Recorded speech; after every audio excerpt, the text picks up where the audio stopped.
Hello, हमें question given है। हमें दिया गया है कि परवलय Y square equal to 8x की नाभि को केंद्र मानकर वृत्त इस प्रकार बनाया जाता है कि वक्रों की उभयनिष्ठ जीवा परवलय के शीर्ष तथा नाभि से समान दूरी पर है। वृत्त का समीकरण है आपको बताना है। ठीक है, तो हमने ना सबसे पहले Y square equal to 8x बना लिया। ये हमारी, एक सेकंड, उस तरीके से बना लेते हैं ये। ठीक है, और ये जो लाइन होगी इसको आप चाहो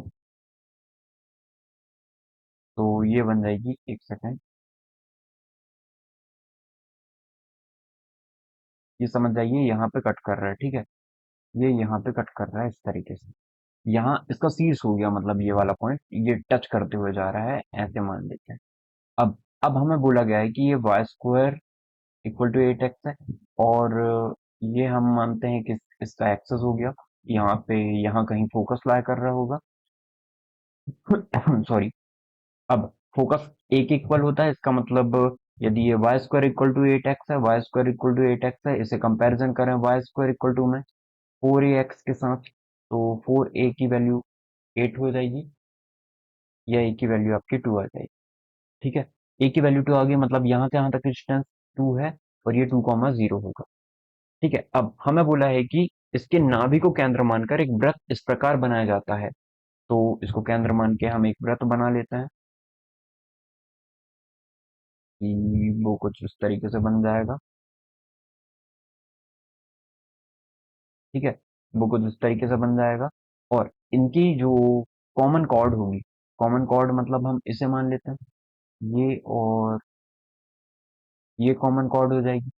ठीक, अब ये कॉमन कॉर्ड हो गई है। अब हमें क्या बोला गया है, हमें बोला गया है कि इस प्रकार बनाया जाता है कि वक्रों की उभयनिष्ठ जीवा, ठीक है,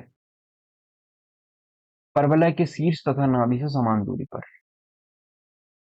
शीर्ष से और नाभि से समान दूरी पर है। इसका मतलब टोटल डिस्टेंस 2 है, तो ये डिस्टेंस 1 हो जाएगी, ये डिस्टेंस भी 1 हो जाएगी। सिंपल है। ठीक है, अब हमें क्या बोला गया है, हमें बोला गया है कि वृत्त का समीकरण है, वृत्त का समीकरण बताइए। तो x-2 हो गया है ये। केंद्र हमें पता है, हमें रेडियस और निकालनी है। रेडियस कैसे निकले, रेडियस यहाँ से यहाँ तक की पॉइंट हो जाएगा।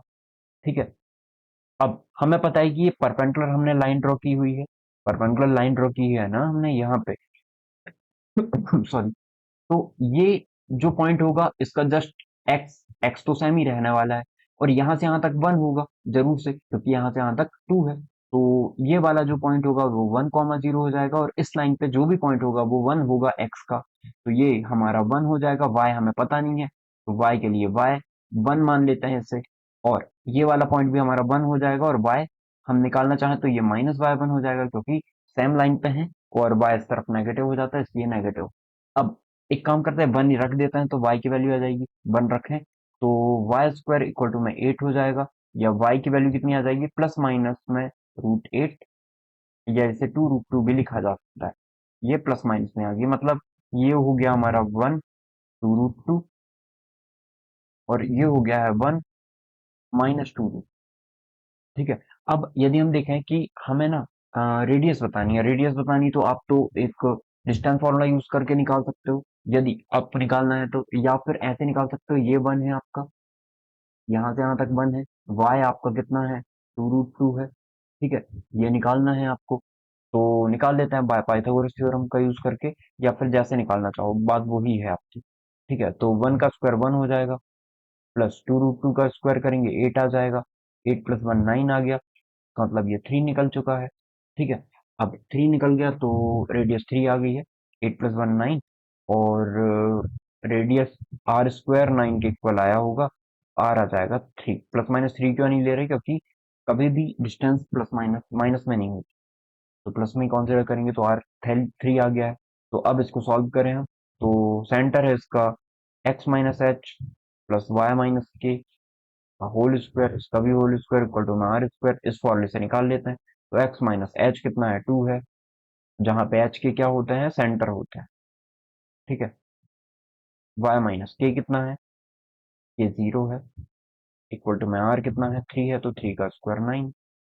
तो x-2 का होल स्क्वायर प्लस y का स्क्वायर इक्वल टू में 9। ये जहां दिख रहा है भाई हमारा करेक्ट आंसर हो जाएगा।